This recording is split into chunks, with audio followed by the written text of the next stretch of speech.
izeneko enpresagizon batek erosi zuen. Zoritxarrez koadroa galdu egin zen 1936ko gerran. Geroztik ez zutenaren astanarik atera. Misterioa sortu zen non ote zegoen koadroan. Desegin ote zen edo bazterren batean geratuko zen. Misterioa handitu ahala koadroaren entzutea ere handitzen joan zen. Melankolia handiko koadroa zen, itsaso zabala zeru gorrizta tragiko zuaren azpian. Eta antze txalupen bela handiak, bandera hori erraldoiak bailiran, prozesio amaigabea dardara egiten duen uraren gainean. Horrelase deskribatu zuen Rodrigo Soriano kritikariak. Garaiko beste kritikari bat, Juan de la Encina, koadroaren zirriborroa egiten ahalegindu zen, baina hortxe galdu da margolanaren ubera.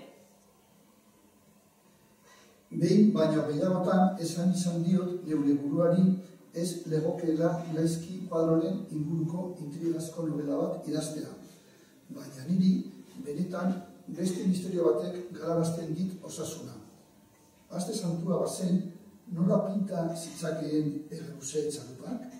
Egarusean, San Pedro ondoren harrapatzen da eta. Gaztu egin zen alakoan gizona, edo benetan egun zoriontsuak igaro zituen, tamaina horretako deskuidoak izateko adinakoak.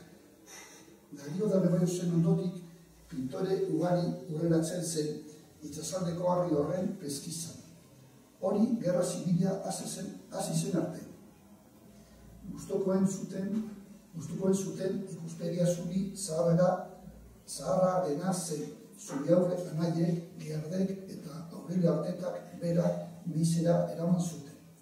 Artibai ibaiaren gaineko zuri zaharraren figura.